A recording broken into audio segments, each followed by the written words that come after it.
আসসালামু আলাইকুম দর্শক, আশা করি সকলেই ভালো আছেন। আজকে আমি আপনাদের সামনে একটা জিনিস দেখাবো যাতে আমাদের অনেক উপকারে আসে।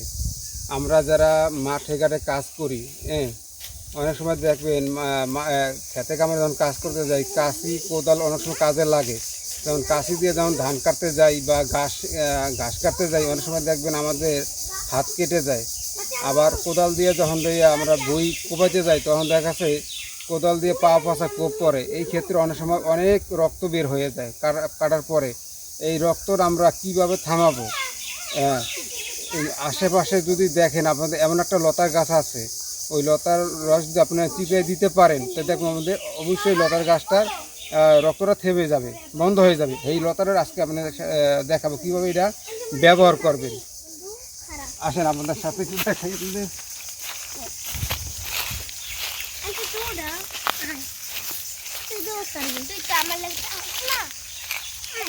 সামনে সামনে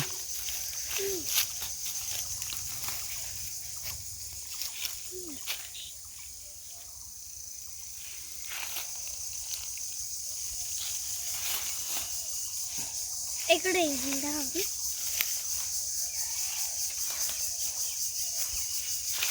সবাই সবাই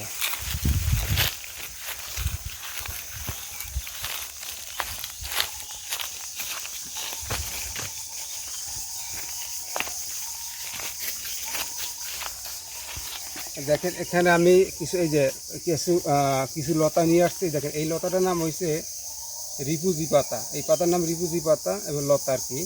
আমাদের গ্রামের ভাষায় আমরা বলি এটা রায়ের পাতা। আমরা যাকে বলছিলাম যে আমাদের যদি হাত পা কেটে যায়, তখন খেতে কামায় কাজ করার সময় তখন তো আমাদের হাতে ডেটল কিছু থাকে না রক্ত থামানোর জন্য, তখন আমরা এই পাতাটা ব্যবহার করতে পারি। কীভাবে আমরা এই পাতাটা আমরা কীভাবে ব্যবহার করব সেটা আপনাদেরকে দেখাবো।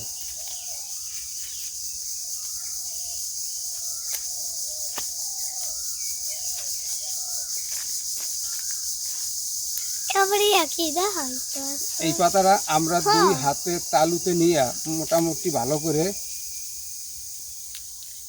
অনেকক্ষণ কীভাবে ঘষ পা দুই হাতে তালুতে, তখন দেখবেন আপনার ঘষতে ঘষতে একটা রস বের হবে।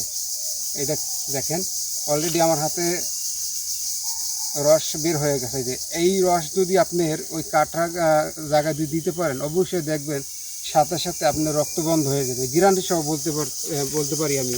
কারণ আমরা এই অনেক খেতে আমরা কাজ করে হাত পা কেটে গেলে আমরা এই রক্ত থামানোর জন্য এই লতাটাই ব্যবহার করি। আর একটা উপায় আছে আপনার দুলফা যদি আপনার এইভাবে চিপে যদি রসটা দিতে পারবেন, তাহলে আপনি ওই কাটা জায়গায় রক্ত অটোমেটিক থেমে যাবে। আশা করি ভিডিওটি আপনার কাছে ভালো লেগেছে। যদি ভিডিও ভালো লাগে তো অবশ্যই একটা লাইক দেবেন। আল্লাহ হাফেজ।